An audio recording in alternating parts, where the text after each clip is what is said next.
그래서 이게 굉장히 거대한 불연속의 어떤 결과가 나타나니까 불안감이 나타나는데 사실은 이와 같은 불안감은 인류 역사를 이렇게 되돌아보면은 처음 있는 일은 아닙니다, 이게. 사실 맨 처음 시작한 1차 산업혁명 때의 불안감은 아마 지금보다 훨씬 심했을 거예요. 그 당시에 그 불안감, 뒤에 조금 더 얘기하겠지만은. 그래서 불안감이 생기는 이유는 과거에 경험해 보지 못한 어떤 일이 다가오기 시작하면 사람들은 불안해질 수밖에 없는 거죠. 근데 이제 결론부터 미리 말씀을 드리자면은, 자, 이러한 불안감은 인류 역사상 처음 있는 것도 아니고요. 그렇게 디스럽티브하지도 않다는 얘기입니다. 상당히 컨티뉴어스하다는 거죠. 무엇에 비해서 그러냐? 1차 산업혁명에 비해서. 혹은 우리가 2차 산업혁명이라고 부르는 전기, 이런 거에 비교하면 사실은 좀 덜 디스트럭티브한 거죠, 사실은. 그러니까 조금 걱정을 내려놓으시고 들으셔도 된다는 겁니다. 근데 많은 분들이 이제 어떤 그, 좀 뭐라 그럴까요, 미디어나 이런 데서는 좀 자극적인 게 있어야 뭐 좀 기사도 되고, 사실 또 이게 굉장히 자극적인 게요. 제가 덜 디스트럭티브하다 그러지만 사실 아주 많은 변화를 가지고 오는 건 사실이고요. 뭔가 우리가 여기에 맞춰서 준비를 해야 되는 것도 사실입니다. 그런데 막연한 공포감, 혹은 이걸로 인해 가지고요. 소위 그 1차 혁명 때도 그런 일들이 많이 있었어요. 자, 이게 그 기계가 사람을 다 잡아먹는다. 우리 일자리 없어진다. 그래서 기계 파괴 운동하고 그러죠, 그죠? 자, 그와 같은 일은 이제 상당히 피해야 되겠다는 얘기죠. 자, 그래서 이제 산업혁명이 급격히 일어나면은 기술이 급격히 발전하면은 모든 일을 기계가 다 할 거다. 그러니까 이제 스티븐 호킹 같은 분들 100년 이내에 인간을 뛰어넘는 인공지능이 등장한다. 그래서 인류는 멸망할 것이다. 자, 이런 얘기들이고요. 근데 그 근거가 뭔지 제가 잘 모르겠어요. 그러니까 이제 이게 뭐 물론 굉장히 그 유명하고 훌륭한 과학자시니까 어떤 해안을 가지고 있겠죠, 그죠? 그런데 이제 최소한 저의 지식으로는 어 이게 맞는가 그 근거를 찾기는 힘들고요. 만약에 이게 만약에 맞다면 사실 우리 여기 앉아서 이런 얘기 할 필요도 별로 없습니다. 그죠? 솔직히 뭐 별 의미가 없는 얘기겠죠. 이게 않을 거라고 지금 예측을 하는 겁니다. 누가 그렇게 예측을 하느냐? 자, 이와 같은 연구를 지속적으로 해온 분들이 있어요. 경제학자들. 그리고 그 경제학자 중에 특히 제가 전공하는 분야의 학자들이 이제 1차 혁명, 2차 혁명, 3차 혁명, 지금의 현재, 앞으로의 현재의 일자리에 대해서 상당히 많은 에비던스를 가지고 접근을 해 왔습니다. 그래서 오늘 그 얘기를 좀 설명을 드리고, 그 다음에 이제 미래가 어떻게 될 것인가에 대해서 좀 대비하는 그런 말씀을 드리고자 합니다. 혹시 말고도요, 시장조사기관 같은 거, 여러분들 뭐 다보스 포럼 많이 아시죠? 그죠? 유명한 분들 많이 오시죠. 이런 데서 이제 그 상당히 많은 이 워닝을 해왔어요. 한 2016년, 17년 이때. 근데 이 워닝들의 대부분이 이제 이런 거죠. 우리가 미디어에 어떤 얘기가 나올 때는요, 그분들이 그냥 아무 그 근거 없이 얘기하지는 않습니다.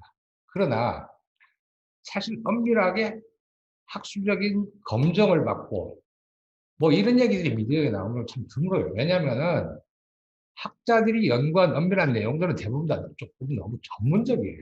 그래서 일반 분들한테 쉽게 와 닿지를 않습니다. 그리고 학자들은 또 일반인들한테 그걸 또 쉽게 얘기해 주는데 익숙하지도 않아요, 이분들은. 그러다 보니까 이제 뭐 좀 죄송한 얘기지만 미디어에는 어떤 식으로 이제 많이 하느냐 하면은 어떤 통계를 가지고 옵니다. 그 다음에 그 통계에 권위를 심어줘요. 그 권위를 심어주기 위해서 아주 지금 좋잖아요. 그죠? 스티븐 호킹. 그죠? 다보스 포럼. 자, 이런 권위가 확실이라는 겁니다. 근데 이제 우리 같이 이 분야를 연구하는 사람들 입장에서는 이거보다는 예를 들어서 아메리칸 이코노믹 저널, 뭐 이코노메트릭스 같은 굉장히 세계적 학술지에 이런 게 실렸다 그러면은 상당히 시리어스하게 다룹니다. 근데 좀 미안한 얘기지만 언론에서 그렇게 얘기를 하면은 그때부터는 상당히 회의적 시각으로 바라보게 돼요. 물론 뭐 무조건 다 틀렸다, 맞다 이런 게 아니라 회의적인 시각으로 바라보는 데 있어서의 그 회의는 어디서 출발하느냐? 상당히 핵심적인 부분에서 뭔가를 간구하고 있다, 이 사람이. 아니면 굉장히 보편적인 얘기하고 맞지 않는다. 자, 따라서 어떻게 보면은 이제 이런 분야의 연구를 계속 하는 분만 그런 회의감을 가지는 게 아니라 일반인들도 조금만 신경을 쓰시면 충분히 가능하다는 얘기입니다.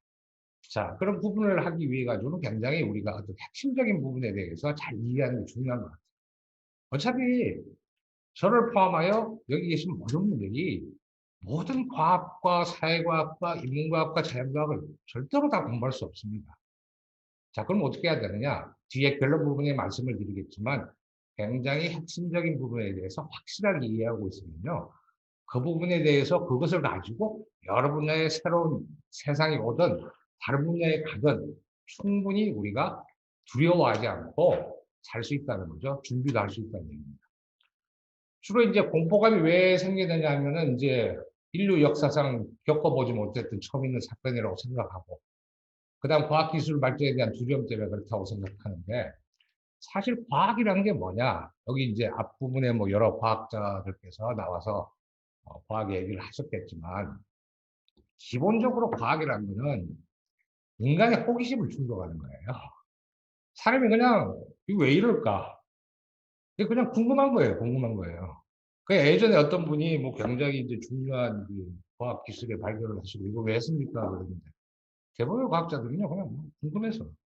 근데 이분은 뭐 한국 수출에 기여하고 애국심 때문에 그렇고 이제 이런 말씀을 하시더라고요. 그래서 야, 저거는 결과적으로 그렇게 될 수는 있지만 시작은 인간의 호기심을 충족하는 거예요. 자연과학이든 사회과학이든. 그런데 그런 인간의 호기심을 충족시키다 보니까 결과적으로 어떻게 되느냐. 아, 이게 애국할 수도 있고요. 그 다음에 수출이 늘 수도 있고 그런 겁니다.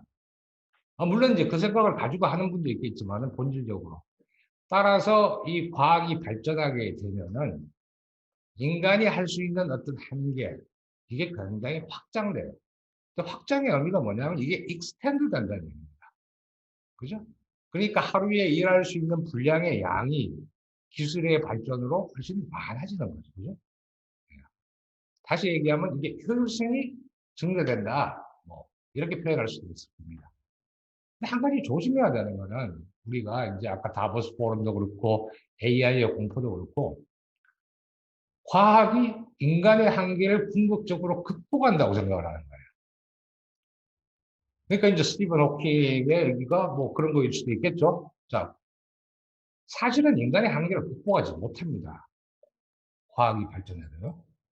예를 들어 가지고 하루는 24시간이에요. 사람은 죽어요. 네, 사람 죽습니다. 그죠? 자, 그렇기 때문에 우리가 한계를 극복하지 못하는 상태에서 여전히 인간이 가지고 있는 한계는 남아있는 겁니다. 따라서 예를 들어서 그러면 우리가 이렇게 아무리 과학기술이 발전하고 돈을 많이 벌어도 결국 죽는데 그럼 나는 무엇을 위해서 살아야 하는가? 라든가 이런 또 질문들을 던지게 되는 거죠. 자, 그런 질문들이 이제 주로 인문학에서 다루는 그런 내용들이 되는 겁니다. 그래서 사실 그것들이 다 중요한 주제들입니다. 그렇기 때문에 과학기술이 발전하기 때문에 우리는 뭐 그런 문제에는 더 이상 걱정할 필요가 없다. 그렇지 않을 겁니다. 자, 그 다음에 이렇게 과학기술이 발전해서 인간의 한계가 익스텐드 되고 이러면 학교에서는 어떻게 교육을 시켜야 하느냐. 유발 하라리라는 분도 많이 인용되더라고요. 특히 한국 언론에 많이 나온 것 같아요. 이건 현재 학교에서 가르치는 내용 80 내지 90%는 지금 아이들이 성인이 되었을 때 전혀 쓸모없을 확률이 크다. 예. 뭐 그럴 가능성이 있습니다. 그 이유는 뭐냐면은 너무 급변하는 환경에서 현재 교육하고 있는 내용이 환경 변화를 따라잡지 못한다. 이제 이런 얘기 같아요. 그런데 바꾸어서 한번 생각해 보면요. 제가 뒤에 이제 1차 산업혁명, 2차 산업혁명 등등 기술이 얼마나 급격하게 변화해 왔는가를 설명을 드릴 텐데, 그 당시에, 예를 들어서 우리가 뭐 대학 한번 생각해 봅시다. 대학이라는 게 중세 이탈리아에서 시작했죠, 그죠? 뭐 천몇 년도에 시작해서. 그 다음에 그게 이제 해서 이제 미국으로 이렇게 옮겨오면서 뭐 등등해서 오늘날의 이제 현대적인 대학까지 해서 가르치고 있는 내용들. 그게 얼마나 많이 바뀌었을까요? 예. 가장 기본적인 것들은요, 거의 바뀌지 않았습니다. 용어들은 달라요. 과목의 명도 다르지만은 실제로 핵심적이고 보편적인 내용을 가리키는 내용은요, 거의 바뀌지 않았어요. 물론 학문이 발전함에 따라서 인간이 새로운 사실들을 찾아 나감에 따라서 거기다가 차곡차곡 애드업 된 건 있겠죠. 그죠? 그렇지만은 지금까지 얘기는 다 틀렸다. 그래서 이제부터 이런 거다라는 거는 없습니다.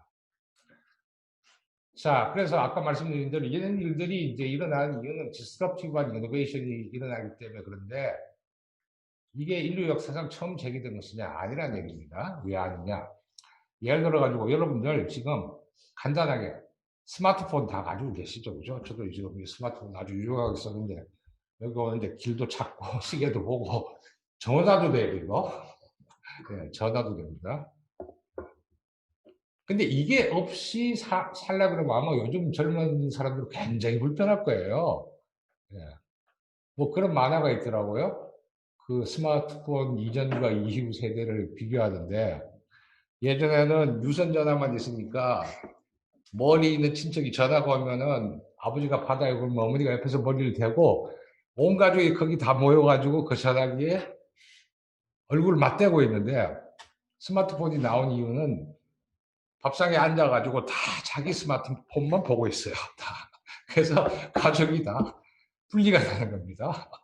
그런 얘기도 있고. 그래서 스마트폰이 없으면 아마 굉장히 힘들 겁니다. 근데 제 질문은 전기가 없는 세상과 스마트폰이 없는 세상과 둘 중에 하나 택하라고 하면 어떤 거 택하시겠어요? 전기가 없으면요, 스마트폰 자체는 존재하지 않습니다. 존재하지도 않고요. 지금 우리가 지금 이렇게 줌으로 강연하고 뭐 이거 아예 존재하지 않습니다. 네? 스마트폰 없어도 우리는 지금 이거 할 수 있거든요. 근데 전기가 없으면 불가능해요. 그 이전에 전기 동력. 왜 그게 그렇게 획기적으로 중요하냐? 사람이 하던 일을 사람의 노동을 이용하지 않고 에너지를 사용해가지고 쉽게 얘기하면은 어떤 열 에너지를 운동 에너지로 바꿔가지고 사람 일을 대신해 버린 거잖아요. 이건 더 획기적인 일입니다. 여러분들은 뭐 어디 제가 오늘 여기 올 때 뭐 저기 차를 가지고 오긴 됐지만 아마 저희 학교에서 여기까지 걸어왔으면 제가 아마 상당히 오래전에 출발했겠죠. 뭐 아침부터 새벽부터 걸어왔겠죠. 자, 스마트폰 없는 게 그게 무슨 대수예요? 심지어 전기 없어도. 근데 이 운송수단이 없다. 이거 아주 다른 얘기입니다. 간단하게 예를 들었지만 그것으로 인해서 파생되는 일들은 더 많습니다.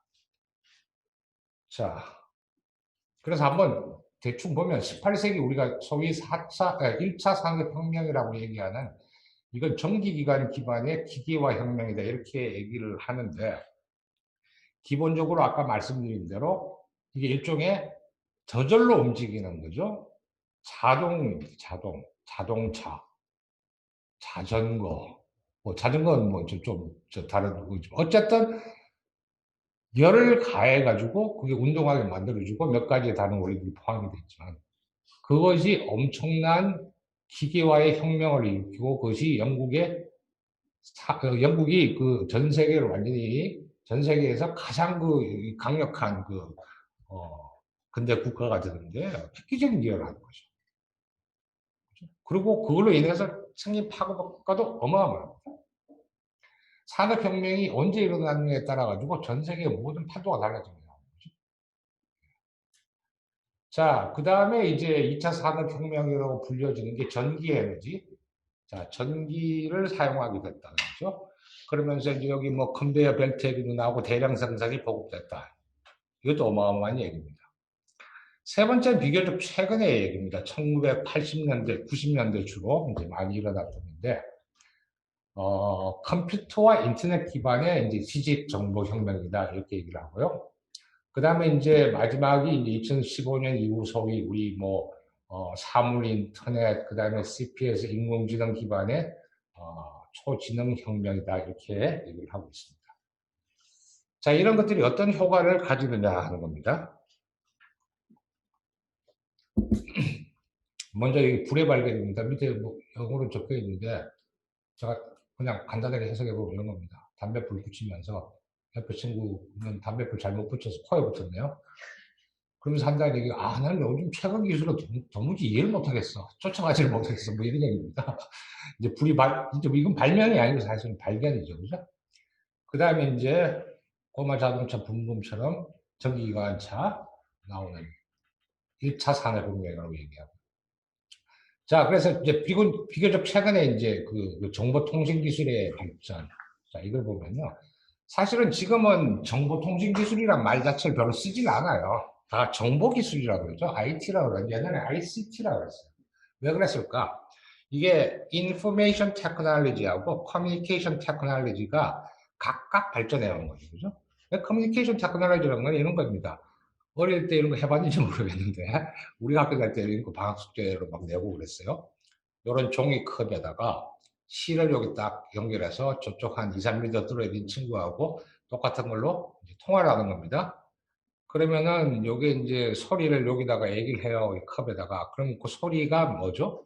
파장이죠, 파장. 예.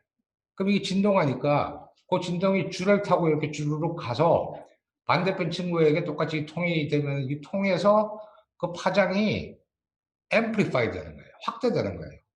그래서 이게 일종의 앰프인 거예요. 그러니까 송신기, 수신기가 있는데 앰프의 역할을 하는 거죠.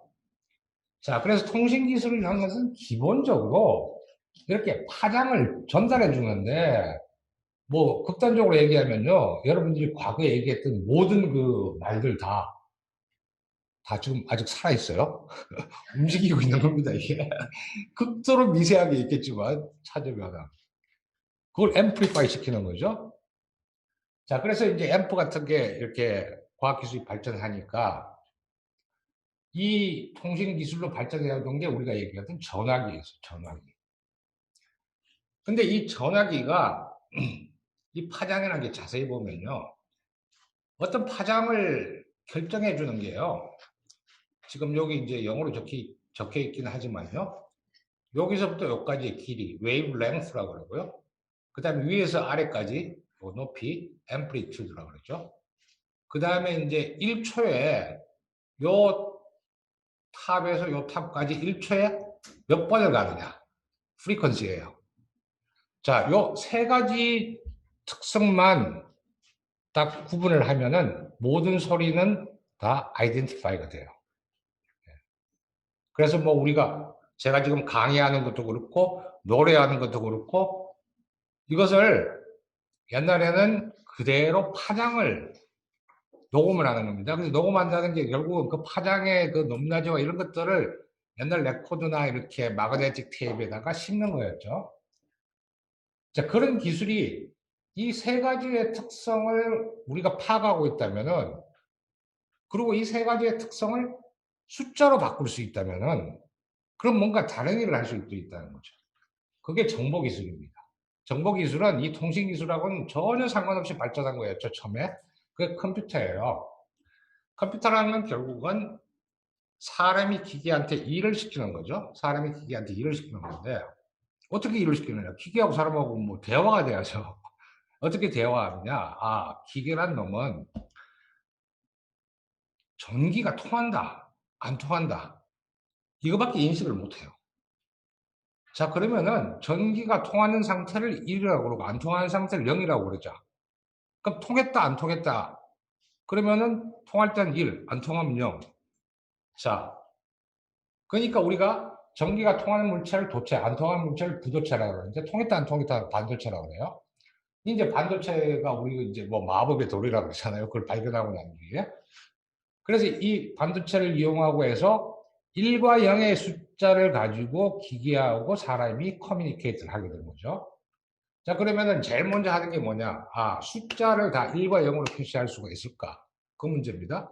표시할 수가 있어요. 우리 이진법이란 거 알죠? 그죠? 여기 이제 좀 간단하게 예를 들어서 1은 10의 0성을 1이라고 쓰고요. 2는 10의 1성에서 10이라고 쓰고 3은 10의 2성에서 100이라고 쓰고 그래서 6을 표시하려고 그러면 이게 디짓이 몇 개요? 10만 개네요. 6디짓이네요. 상당히 디짓에 손해를 많이 보죠. 그죠? 근데 별 상관이 없어요. 왜? 이 반도체 전자기술이 발전되면서 엄청난 양을 처리할 수 있는 그런 기술들이 발전한 거예요. 그래서 모든 숫자는 이걸로 바꿀 수 있는데 숫자만 바꿀 수 있는 게 아니고 우리가 알파벳 그리고 뭐 20몇 글자 아니에요. 우리 뭐 세종대학에서 만드신 훈민정음 20몇 자죠. 그죠? 이렇게 콤비네이션을 하더라도 이, 이 문자를 숫자를 부여하면 돼요. 예를 들어가지고 뭐 처음에 시작할 때 뭐 1000으로 시작해서 그 다음에 1이 나오면 이건 기억이다. 그 다음에 10이 뭐 01이 나오면 기억, 10이 나오면 이런 식으로 다 부여할 수 있습니다. 그것만 알 수 있는 게 아니고요. 아까 앞에서 본 대로 어, 이전이 어딨네. 아, 여기 있네. 어?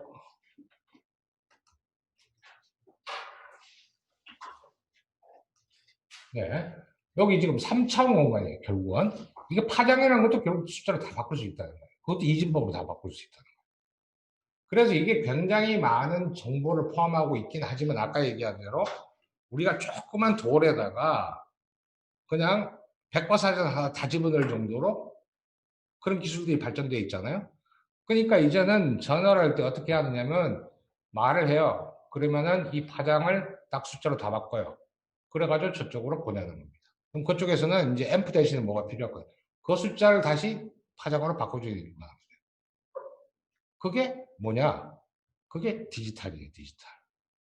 그러니까 그러면 뭐 옛날에 하던 건 뭐냐? 그 옛날에 하던 거? 그건 아날로그라고 이런 거 붙이자. 여기 되는 겁니다. 자, 그래서 이 정보기술이 통신기술하고 합쳐지는 겁니다. 그래서 통신기술하고 정보기술이 결합됐는데 그러다 보니까 이제 더 이상 통신이란 말을 쓰지가 않아요. 통신 다 이제 뭐 디지털로 인포메이션 테크놀로지로 다 바뀌니까. 그래서 우리가 옛날에 쓰던 전화기들도 이제 다 없어지고 뭐 등등 이런 일들이 변화하면서 산업의 구조도 바뀌고 인력의 구조도 바뀌었겠죠. 그죠? 근데 그보다 더 큰 일이 1990년대에 벌어져요. 그게 뭐냐면요. 그 아까 뭐 과학이 뭐 호기심의 충족이라고 그랬나요? 버클리 대학에 있는 연구자들 몇 명이 저도 이제 그 제 연구실에 혼자 있고 제 조교들이 다른 층에 있어요. 그럼 때마다 이제 요즘은 이게 전화가 있으니까 전화해서 좀 잠깐 오라 그래요. 그럼 같이 이제 미팅을 하는데 이게 귀찮으니까 이 친구들이 컴퓨터를 6대를 서로 연결해요. 그것 때문에 엄청나게 강력한 파워를 놔. 성능에서. 근데 사실은 그게 성능의 이 증가보다 더 중요한 게 뭐냐면요. 이 네트워킹을 했다는 얘기예요. 네트워킹을. 그게 최초의 인터넷입니다. 예. 그러니까 자기들끼리 이렇게 모여가지고 뭐 이런 게 아니고 떨어져 있는데도 인트라가 아니고 인터 네트워킹이 되는 거예요. 근데 그게 사실은 90년대 초반만 해도 대한민국에서 그런 인터넷을 쓰는 기관이 거의 없었어요. 근데 이런 종류의 특성은 뭐냐면요. 기술의 특성이 뭐냐면은 네트워크 외부 효과가 있다 그래요.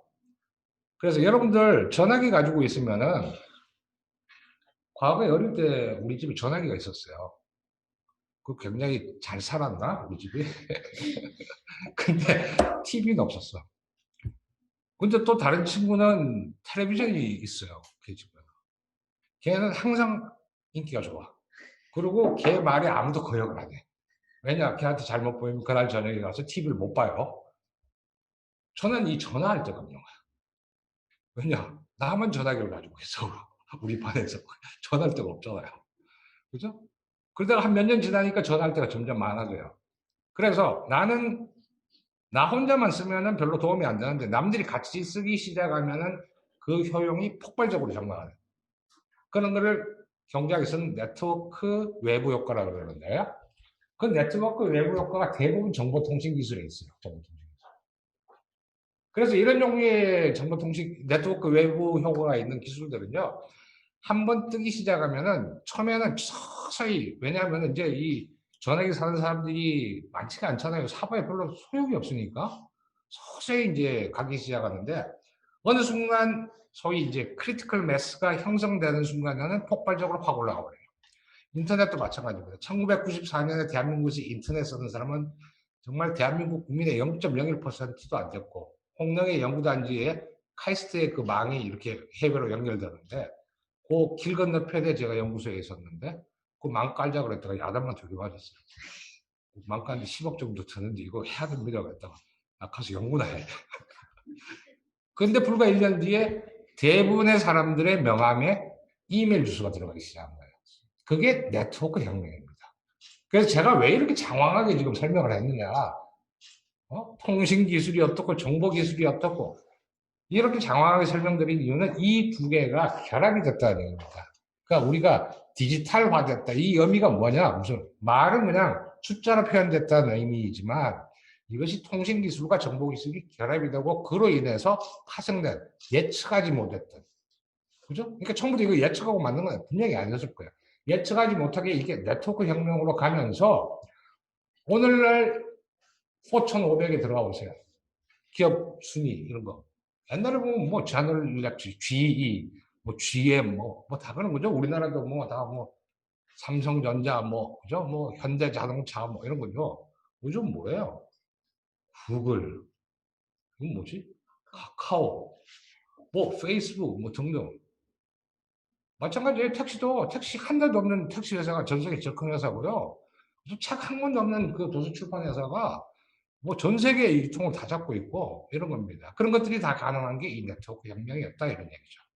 그래서 사실 어마어마한 변화죠. 어마어마한 변화인데 이런 변화 이후에 한국 사람들을 아주 공포에 몰아넣은 게 이제 이 소위 알파고 사건이잖아요. 그죠? 특히 한국은 바둑 인구 많죠. 바둑 인구 많으니까 이제 한국을 타겟으로 해가지고 구글이 했겠죠. 그죠? 했는데 처음에는 이세들이 다 이긴다 그랬어요. 왜냐면 그 전에 인공지능이 근데 이 알파고는 우리가 알고 있었던 그런 알고리즘도 아니고요. 이제 새로운 거를 이걸 통해서 아주 그러니까 성공적으로 한 거죠. 성공적으로 해서 갑자기 우리 사회 공포를 확 풀어준 거예요. 근데 사실 그렇게 공포스러워 할 필요가 없어요. 굉장히 인간의 무한한 도전 가능성을 본 겁니다. 이사도라고 알파고 붙은 게 아니고 이사도라고요. 수도 없는 수많은 전 세계 테크니션이 다 달라붙어가지고 엄청난 전력을 써가지고 그래가 이사도라고 붙은 거예요. 한판 이겼대요. 지금 알파고는 이사도한테 이긴 알파고보다 한번 100배 강하다 그러나? 그렇대요. 자, 어쨌든 이게 이제 굉장히 이제 사람들한테 부담감을 불러일으키면서 뭐 아까 다보스 포럼 얘기도 나오고 하니까 이제 공포감에 이제 간 거죠. 왠지 야, 이 기술 발달하면 이제 이제는 뭐 다 망할 거다. 사람은 필요 없습니다. 그래서 제가 이제 여기 파워포인트의 자료에는 조금 표하고 그래프 이런 걸 썼는데요. 제가 이 부분을 자세히 얘기하면 아마 다음 주부터 이 강의 아무도 안 들어줄 것 같아요. 그래서 아주 심플하게 제가 설명을 드릴게요. 무슨 얘기냐? 자, 기술이 진보한다. 이제 여러 가지 기술이 있잖아요. 아까 얘기한 대로 정보통신 기술도 있고, 뭐 아까 자동차 만드는 기술도 있고, 전기기관차 등등 있는데, 이렇게 생각하시면 좋을 것 같아요. 보통 기술이 발전하면은 그 기술 자체가 기계 형태, 그러니까 이제 우리는 그 자본의 이제 체화가 된다 이런 얘기하는데 쉽게 얘기하면은 기계의 값이 싸지는 거예요. 자본의 값이 싸져요. 여러분들 되게 재밌는 게 그 노트북 사시면 얼마 정도 돈으로 사세요? 대략 한 150만 원 선에서 왔다 갔다 하죠, 그죠? 한 5년 전에 노트북 사려면 얼마 정도 들었을 것 같아요? 300만 원? 좋은 거 사실 거예요. 대략 한 150만 원이면 샀어요. 20년 전에 그때 노트북은 아니었겠지만 데스크탑 쓰려고 퍼스널 컴퓨터가 1980년대에 전 세계에 thousands라고 그래요. 수천 대 있었어요. 그 쓰는 사람이. PC가 우리가 쓰는 그 데스크탑 그게 80년대에 수천 대예요. 90년대에 밀리언으로 가요. 그 2000년대. 근데 그 당시 제가 질문이 거예요. 80년대에 데스크탑 얼마였을 것 같아요? 150만 원 정도. 재밌죠? 경제학자들이 그 이유를 설명을 아직 못하고 있어요. 뭐 여러 가지 이론이 나오는데 아마 여러분들이 한번 생각해 보세요. 근데 제가 드리고 싶은 말씀은 그 옛날 80년대에 그 데스크탑 150만 원짜리가 물론 물가 상승 치면 지금이 훨씬 더 같은 제품인가요? 완전히 다른 제품이에요. 제가 대학 다닐 때 연세대학교 중앙도서관에 있던 그때 이제 그 컴퓨터실 중앙도서관에 HP 3000이라는 메인 프레임워크가 있는데 그 컴퓨터 성능이요. 이거에 100분의 1, 1000분의 1도 안 돼요. 이 스마트폰에. 그죠? 그러니까 바꿔서 얘기하면 질을 우리가 고려한다 그러면은 가격이 엄청 싸진 겁니다. 사실 얘기해서 자본의 가격이 엄청 싸진 거죠. 자본의 가격이 싸지면 상대적으로 노동이 비싸진다는 얘기예요. 그 노동이 비싸지니까 회사에서는 어떻게 하겠어요? 야, 웬만하면 기계로 대체해. 그죠? 웬만하면 기계로 대체. 다시 얘기하면 인건비가 상대적으로 비싸니까 사람을 적게 쓰려고 그러다. 자, 그러면 해고가 많이 일어날 수도 있고, 아니면 신규 채용이 안 이루어지고, 실제로 많은 경우에 신규 채용이 중요해요. 근데 그게 안 이루어지는 거예요. 그러니까 일자리가 점점 사라진다. 그럼 맞는 얘기입니다. 근데 이 이야기는 거기서 끝나는 게 아니에요. 꼭 한 가지 효과가 더 있어요. 뭐냐? 그러면은 기업의 입장에서는 아주 싼 값의 물건을 만들어내는 겁니다. 종전보다. 그 싼 값의 물건을 만들어내니까 남는 돈 가지고 뭐 하죠? 남는 돈 가지고. 여러 가지로 쓸 수 있을 거예요. 물건을 더 만들 수도 있어요. 더 만들면은, 자, 종전보다 물건 하나 만들 때 들어가는 사람의 수는 적지만, 새로운 물건을 더 만드니까 그 적은 수지만 또 늘어나는 고용이, 혹은 다른 물건을 만들어요. 그죠? 그렇게 되는 겁니다. 그래서 이제 우리가 이 기술 경제학에서는 이제 기술 진보를 상품을 만드는 걸 상품 혁신, 프로덕트 이노베이션, 이제 물건을 만드는 방법, 그 방법을 혁신하는 걸 이제 프로세스 이노베이션, 공정 혁신 이렇게 얘기하는데 어떤 경우든 간에 다 자, 새로운 상품이 나왔다 그러면은 기존 상품은 수요가 없어져요. 줄어들겠죠. 그럼 사람이 줄어들어요. 근데 반드시 반대 현상이 있어요. 새로운 상품을 만들기 때문에 거기서 고용이 일어나는 겁니다. 따라서 이게 감소 증가가 다 있는 겁니다. 어떤 게 더 많을지는 따져봐야 되겠죠. 통상 줄어드는 경우, 내가 해고되는 경우는 아픔이 커요. 그리고 집단이 딱 분명하게 보입니다. 어떤 직업이 사라진다든가 줄어든다든가 하면. 그럼 저항이 있게 되고 여러 가지. 그래서 미디어에 포커스를 받아요. 근데 새로운 제품이 만들어지고 이랬을 때는 사람이 많이 들어가지만 그때 미디어의 포커스는 그렇게 받지 않아요.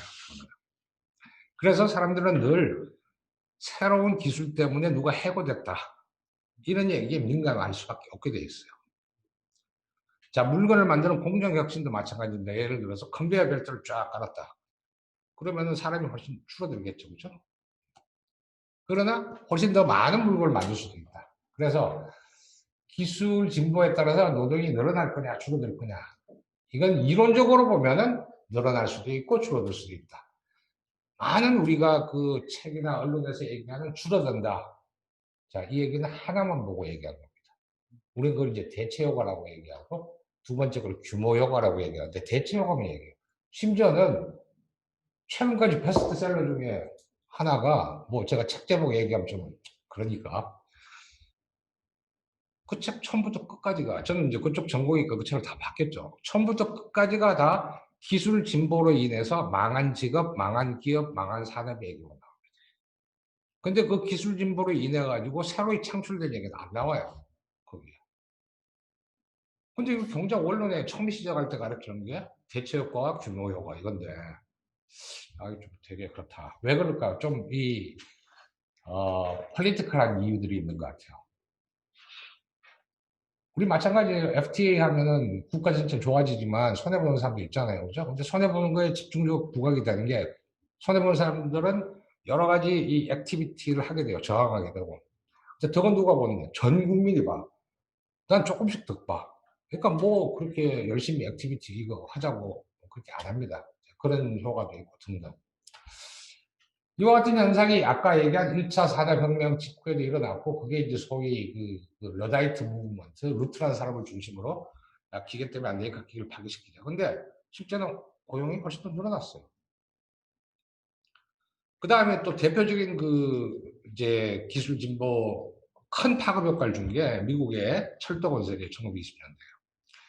그 이전까지 역마차가 아주 중요한 그 교통수단이었어요. 역마차. 근데 사실은 역마차가 우리가 생각할 때 별거 아닌 것 같지만 그 역마차와 관련된 산업이 많습니다. 근데 이런 것들이 다 없어지는 거예요. 다 실직자가 되는 겁니다. 반면에 철도 관련된 일자리들이 나타나기 시작합니다. 그래서 여기 들어섭니다. 여기 들어서고 역 주변에 이제 호텔이 생기기 시작하고. 그죠? 자, 이런 것들이 있고, 이제 또 하나는 뭐 비교적 최근 이렇게 벌써 오래됐네요. ATM 도입. 그죠? 우리 은행 가서 요즘 제가 대학 다닐 때만 해도 그 은행 가면 요즘은 그래도 번호표라는 것도 있지. 그때 번호표도 없어가지고 뭐 무조건 이 앞에 기다리는 사람들을 파헤치고 들어가가지고 먼저 순서를 잡아서 그 돈을 찾아야 돼요. 10,000원. 대학생이 돈이 없으니까 20,000원 찾으려고. 요즘은 번호표도 다 있고. 그보다 더 좋은 게 뭐야? 그 입구에 ATM이 다 있어요. 그 ATM 가가지고 다 찾으면 돼요. 근데 ATM이 딱 도입이 되니까 앞으로 금융 관련해가지고 일자리는 대폭 줄어들 거다 그랬어. 근데 너무 재밌게도 지금도 그런 얘기를 해요. AI가 앞으로 들어오면 회계사는 망한다? 그 다음에 은행업도 다 없어질 거다? 뭐 이런 얘기들 많이 하는데 뒤에 좀 설명하겠지만 그거는 그 업의 본질을 몰라서 그런 얘기를 하고 그 업의 본질이 기계 기술로 대체가 되느냐 안 되느냐 그 업의 본질이 기계나 기술로 대체가 되면요 줄어들죠 고용이 망할 수도 있어요. 근데 그게 안 되면요 절대 망하지 않습니다. 시간이 없으니까 제가 금융업 왜 망하지 않느냐. 금융업의 본질은요. 돈 찾고 돈 빌려주고가 아닙니다. 금융업의 본질은 위기 관리입니다. 위기라는 게 그때는 리스크 얘기입니다. 리스크 관리예요. 리스크는 어떤 경우에도 사라지지 않아요. 그게 뭐 빅데이터가 발전하고 AI가 발전하고 리스크가 줄어들잖아요. ATM 머신 도입이 되니까 어떤 일이 벌어지느냐. 은행 지점에 직원의 숫자가 다 감소했어요. 옛날만큼 그 직원을 둘 필요가 없는 거예요. 돈 뭐 찾고 내주고 뭐 이거는 기계가 알아서 하는데 그러면 아까 얘기한 대로 규모 효과가 생기죠. 돈이 남잖아 비용이. 그러니까 은행이 어떻게 하느냐. 은행 본연의 업무. 그게 뭐예요? 자 어떻게 리스크를 관리하느냐를 사람들한테 알려주는 서비스를 제공하기 시작합니다. 포트폴리오를 하라 뭐 이런 것들. 자 그러면 이런 거를 가르쳐 주려면 그 당시만 해도 상당히 고객들한테 가까이 가야 돼요. 그래서 미국 전역에 은행의 브랜치, 지점이 엄청나게 많이 생깁니다. 그러니까 한 지점당 인원은 감소했어, 확실하게. 근데 지점의 숫자가 확 늘어났어. 왜 늘어났느냐? 그 싸진 비용으로 원래 본연의 이 서비스의 이 폭을 넓힌 거죠.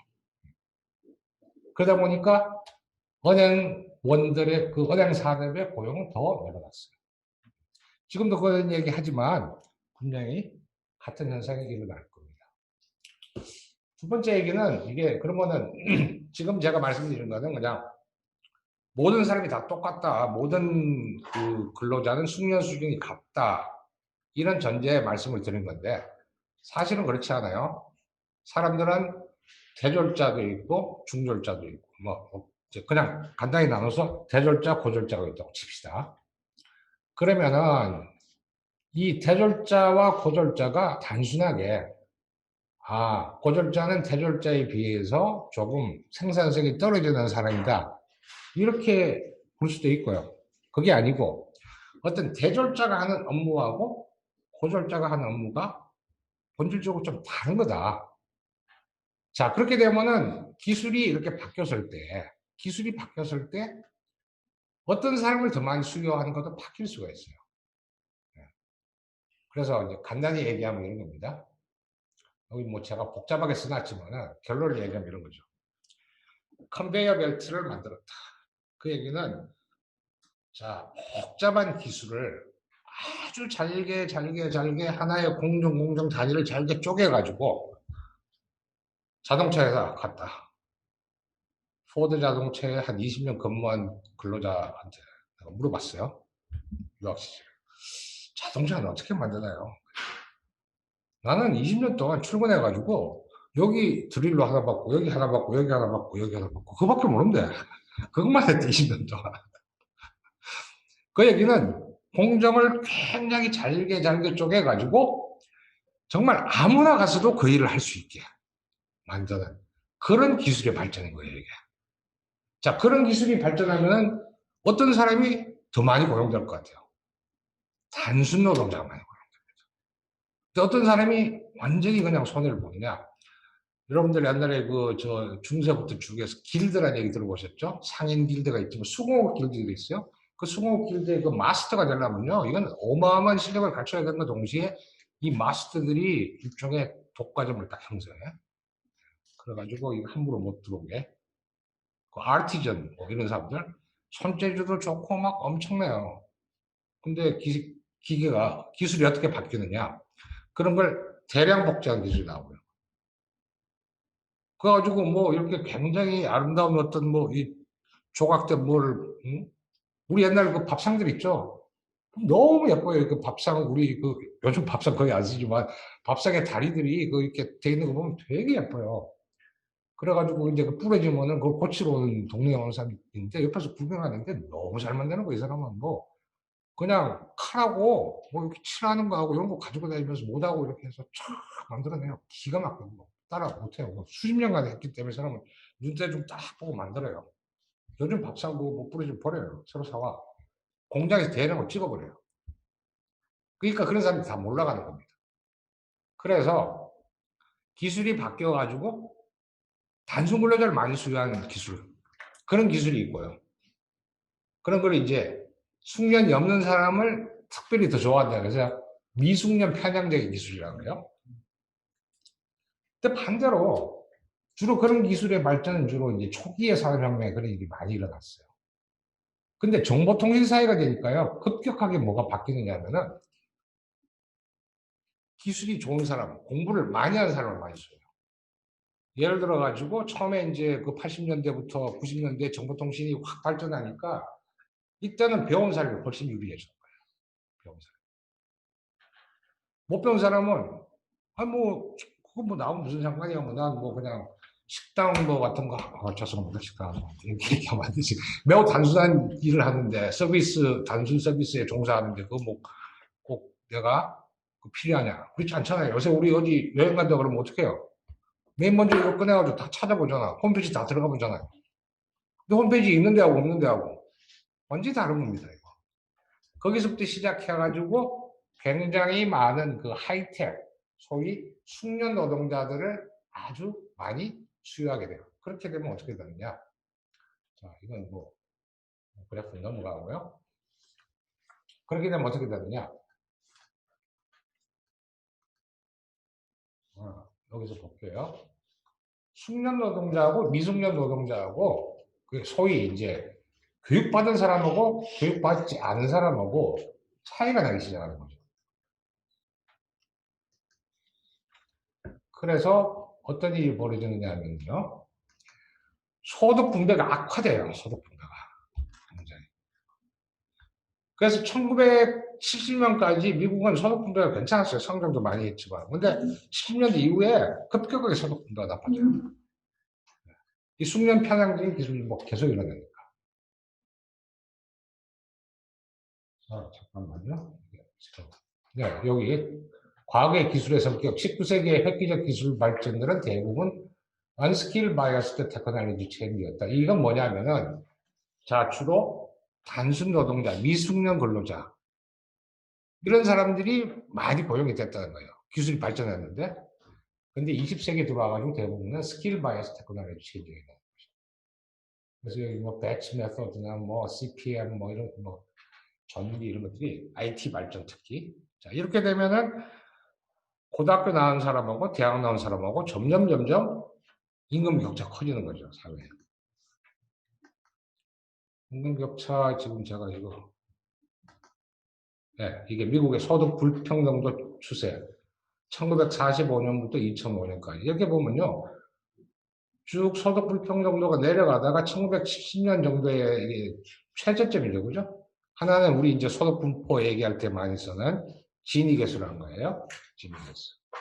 하나는 또 이제 상위하고 하위하고의 비율. 어쨌든 이게 비슷하게 내려가다가 70년대 이후에 아주 급속하게 올라가요. 앞으로 이게 더 올라갈 가능성도 있어요. 우리나라도 비슷해요. 보면은 이건 이제 또 다른 걸 갖고 이제 본 거고 한국도 80년 이후에 대학 간 사람이 엄청 많아졌죠. 80% 진학률까지 갔죠. 이렇게 되면 재학생 숫자가 많으니까 임금이 떨어져야 돼요. 그래서 실제로 이제 보면은 이게 이제 교육 투자 수익이 있는데 쭉 떨어져요. 80년부터 이게 이제 81년부터 정원이 늘어났으니까 85년, 6년 졸업할 때부터 시작해서 94년까지 이게 쭉 떨어져요. 공급이 많아가지고. 또 그 다음에 다시 올라가요. 대졸자수는 계속 그 상태로 계속 늘어나는 겁니다. 계속 노동시장에 들어가는데 이게 왜 이렇게 늘어나냐. 이게 다 아까 얘기한 정보통신기술 이런 것들이 숙련 편향적으로 대졸자를 훨씬 더 많이 수요했다. 자, 그런데 그럼 앞으로 어떻게 될 거냐 이런 얘기입니다. 앞으로 양상이 좀 달라요. 자, 지금 이제 이 분야 연구한 학자들이 80년대, 90년대는 지금 이 이론으로 잘 설명이 됐는데 2000년대 들어서면서 뭔가 이게 안 맞는 부분이 자꾸 생겨요. 어떤 부분이 생기느냐면요. 이게 이제 소득 분위별 분포입니다. 63년부터 2008년까지인데 맨 밑에 있는 게 하위 10%, 그다음에 가운데 있는 게 중위소득 50%의 사람, 위에 있는 게 90%인데 1963년을 기준점으로 해가지고 쭉 시간이 지나게 되면서 어떤 일이 벌어지느냐 하면요. 한번 보세요. 고소득하고요, 중위소득하고의 격차가 점점 벌어지고 있죠. 그죠? 그 다음에 중위소득하고 하위소득도 격차가 벌어지나요? 조금 벌어지는 듯 했어요, 이 기간에. 근데 크게 안 벌어져요. 보면은. 이게 왜 이렇지? 그러면 저걸 한번 볼까? 고용을 한번 볼까? 그래서 고용을 어떻게 보냐면, 이제 사람이 얼마나 많이 고용이 됐는가. 그래서 직업을 10개로 크게 나눴어요. 직업을 10개로 나눠가지고, 쉽게 얘기하면, 가장 돈 많이 받는 직업을 맨 오른쪽에 두고요. 가장 돈 적게 받는 직업을 왼쪽에 뒀어. 그래서 10개의 직업군으로 분류를 해가지고, 이 취업자 숫자를 한번 쫙 나타내 봤어요. 기간별로. 그래서 요 파란색은 1979년에서 89년. 요거는 89에서 99, 이건 99에서 2007. 맨 오른쪽 거 살색, 요 2007에서 2012년. 근데 보면은 최근에 올수록 뚜렷하게 나타나는 현상이 뭐냐면요. 이 돈 많이 버는 이 상위 세 개의 직종은 고용이 계속 늘어나고, 이건 약간 이제 매니저 조금 줄긴 했지만, 이쪽에 돈 못 버는 쪽도 고용이 늘어나요. 이 가운데 어떻게 돼 있어요? 가운데 다 줄어들었죠. 왜 이런 일이 일어날까? 임금도 아까 가운데가 좀 몰락한 거예요. 상위하고 중위가 차이가 많았어. 중위하고 하위는 차이가 별로 없어. 자, 이건 분명히 이유가 있다는 거죠. 그게 왜 그러냐? 이게 최근에 일어나고 있는, 유럽과도 마찬가지입니다. 그 당시에는. 이게 최근에 일어나고 있는 기술의 특징이라는 겁니다. 그 특징이 뭐냐면요. 자, 우리가 사람이 일을 할 때에는 여러 가지의 직무를 수행을 합니다. 어떤 직업이든 간에. 근데 여러 가지 직무를 수행하는데 그 직무를요, 크게 세 카테고리로 나눠봤어요. 그래서 매뉴얼 직무, 그러니까 수작업하는 그런, 그다음 루틴한 직무, 그 다음에 추상적인 직무, 이 세 가지로 이렇게 나눠서 보면은 주로 이제 이 수작업을 많이 하는 직무에 속하는 직업이 경비원, 청소부, 음식 서비스 뭐 이런 직업일 거고요. 그다음에 루틴한 직무는 주로 사무, 생산, 판매직이고, 이제 abstract는 전문 관리 기술직이에요. 자, 어떤 직업이든 간에 이 세 가지 직무는 다 합니다. 그러나 어느 것을 더 집중적으로 하느냐 이런 거죠. 근데 최근에 이 컴퓨터라는 놈이 보면요, 재밌는 게 사람이 할 수 있는 일을 사람보다 훨씬 잘하는 분야가 있고요. 사람이 하는 너무나 쉬운 일인데 컴퓨터는 하기 어려운 것들이 있어요. 아이러니컬하게.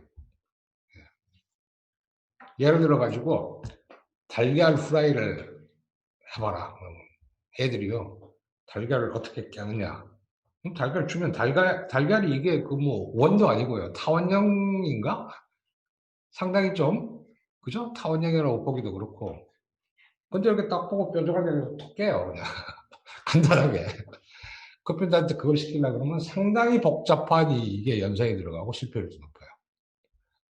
자, 예를 들어가지고 뭐, 의자가 어떤 거냐. 이걸 설명해 주려면 컴퓨터한테 의자를 한 10,000개쯤 사진을 보여주고 난 뒤에 확인을 시켜요. 그런데도 틀려.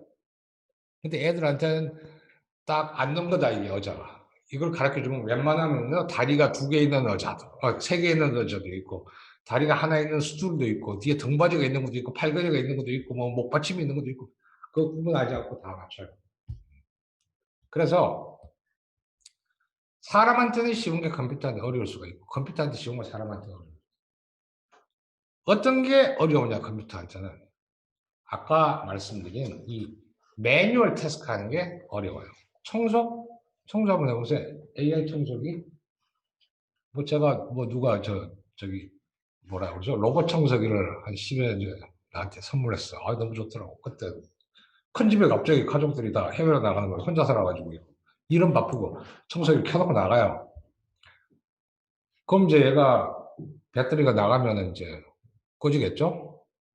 와보면 없어. 얘 어디 갔나 한참 찾아갖고 저기 어디 구석에 가가지고 뱅뱅 돌다가 혼자서 턱 죽어있어. 찾아와. 뭐 어떤 집은 뭐 갑자기 뭐 손님이 와가지고 문을 열어놨더니 이놈이 문 밖으로 나가가지고 마침 엘리베이터가 열리니까 엘리베이터 타고 내려갔다가 동네 길 청소하게 생겼네. 로봇 청소기 해본 분들 다 느낄 겁니다. 그것이 절대로 완벽하지 않다는 거예요. 그죠? 사람의 손이 가요.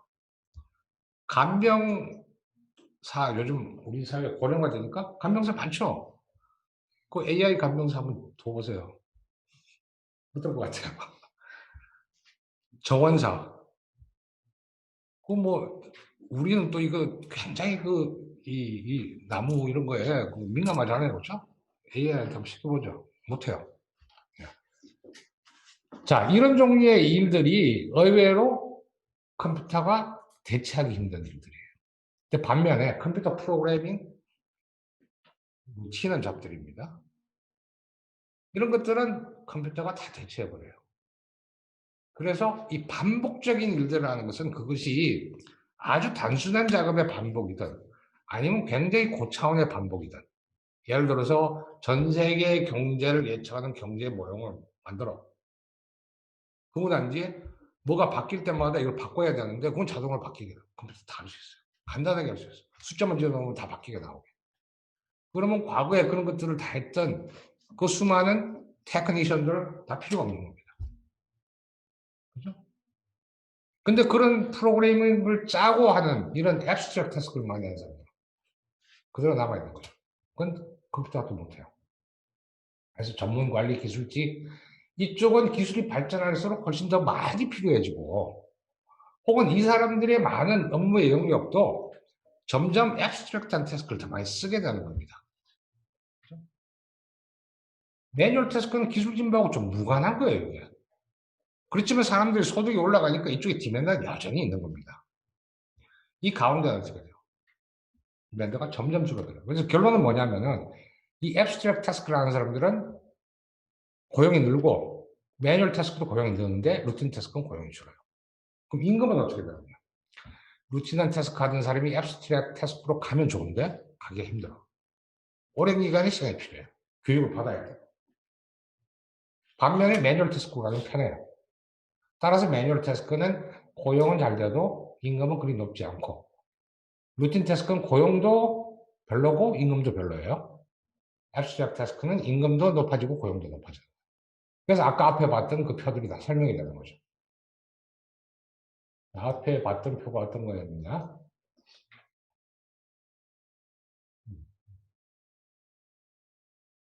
자, 이게 이제 아까 봤던 이 고용이죠. 고용이 이 중간에 거는 다 줄어들고 양극단은 늘어나요. 그러나 소득은 어떻게 됩니까?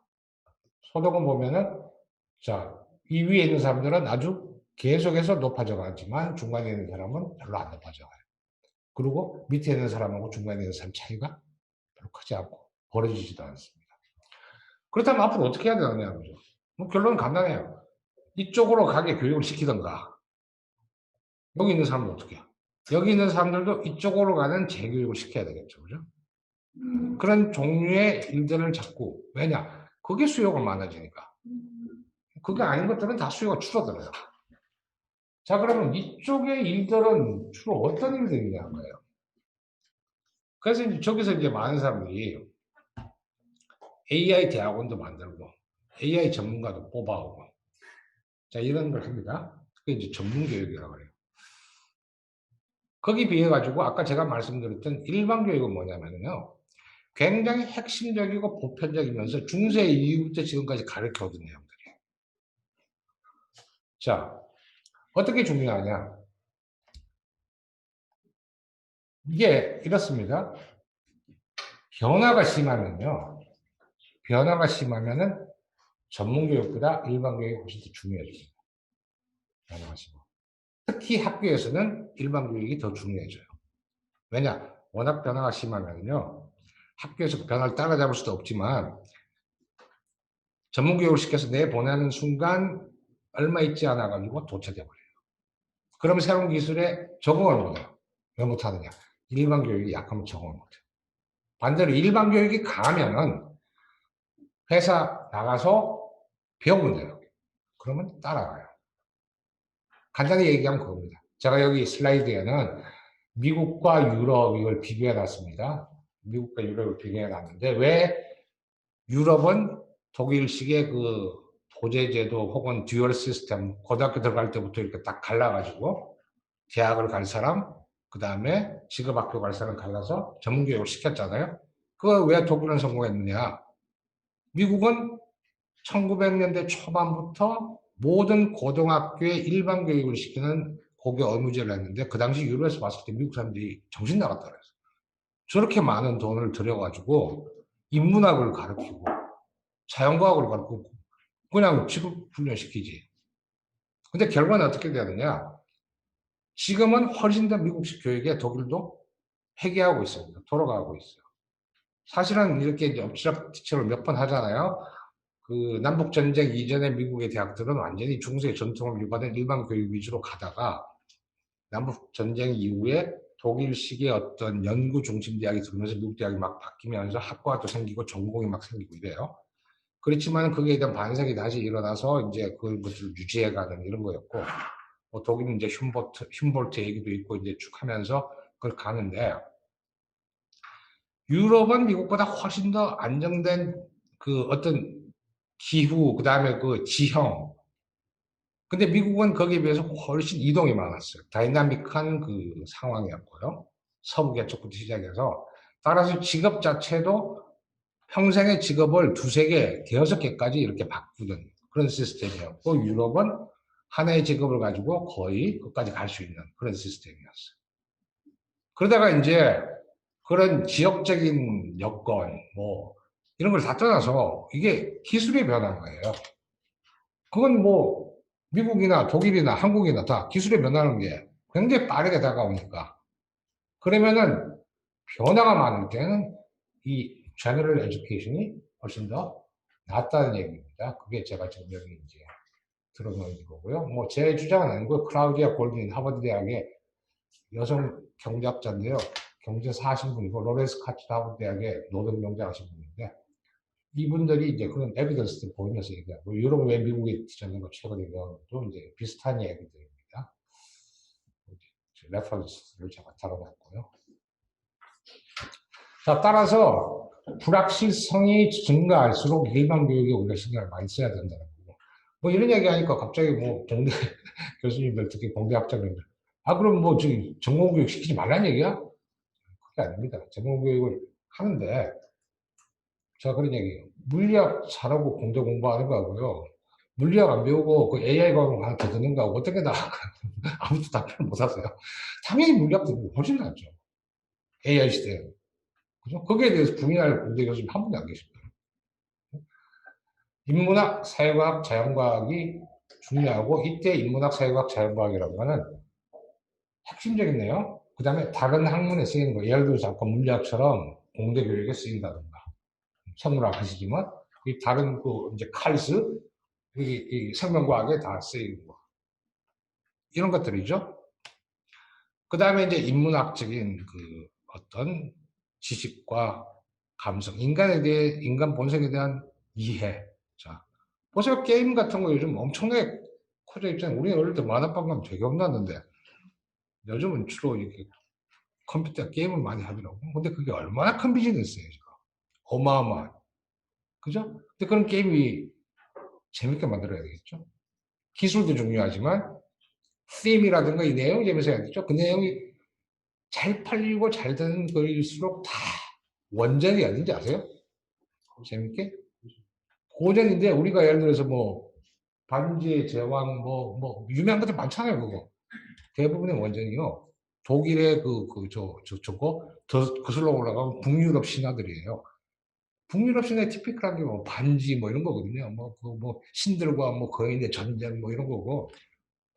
그런 걸로 오막을 만들기도 하고 문학 작품도 만들고 그런 데에서 결국은 게임도 만드는 겁니다.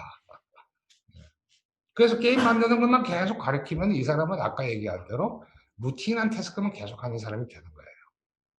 그럼 수량이 자꾸 줄어듭니다. 임금도 별로 안 되고요.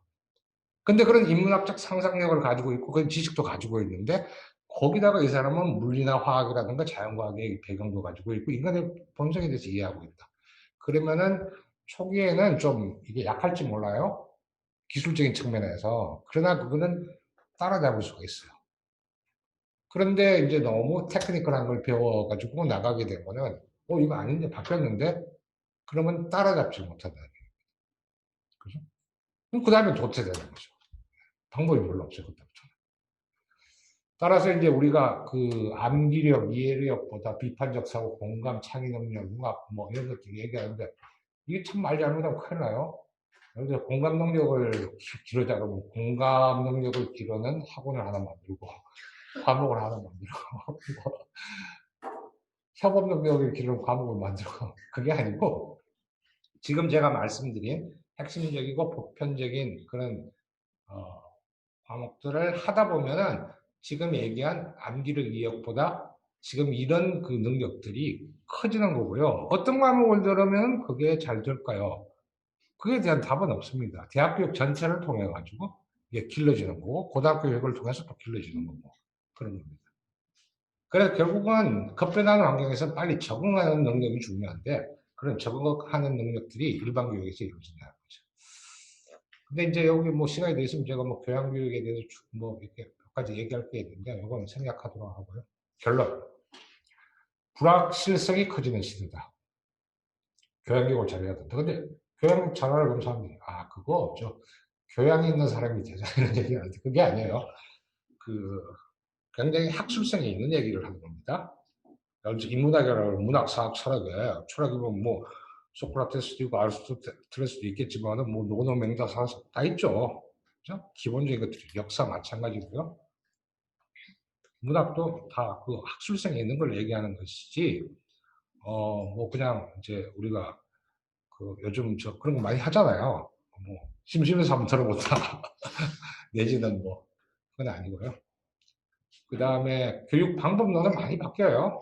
그 대학이 바뀌어야 된다 이런 얘기 많이 하는데 그럼 이제 교육 방법론 변화는 빨리 캐치업을 해야 되겠죠. 그렇지만 교육 내용의 변화, 교육의 본질이 바뀌는 건 굉장히 슬로우하게 이루어집니다. 그럼 뭘 해야 되냐? 교양교육은 핵심적이라는 의미는 가장 중요한 거 가르치는 얘기고 그 중요한 게 어떤 거를 중요하다 그러냐면요. 저도 이제 경제학을 가르치지만은 경제학에서 가장 중요한 컨셉이 몇 개 있는데 참 재밌게도 우리가 고민하는 그 문제를 다른 학문도 다 똑같이 해요. 그런 것들이 보편적인 내용들입니다. 그런 쪽의 것들을 잘 이해하고 좋고 사실은 그런 부분을 이해하는 데는 많은 시간이 들어가지 않습니다. 많은 걸 들어야 되는 것도 아니에요. 그래서 가장 핵심적이고 보편적인 것을 정확하게 이해하는 거, 이게 참 중요한 것 같아요. 자, 그렇게 되면은 우리가 볼 때 미디어라든가 이런 데서 나오는 그 어떤 여러 가지 정보에 대해서 스스로 판단 능력이 생긴다고 해요. 물론 전문적인 건 전문가 이야기를 들어야 되지만은 예를 들어서 뭐 이건 누가 얘기한 거다. 그럼 우리가 무조건 믿어야 되느냐? 그렇지 않거든요. 그래서 좀 결론은 이제 제 마지막 이 부분이 되겠죠. 핵심적이고 보편적인 내용을 잘 이해하고 이걸 잘 가르치자. 그렇게 결론 짓겠습니다.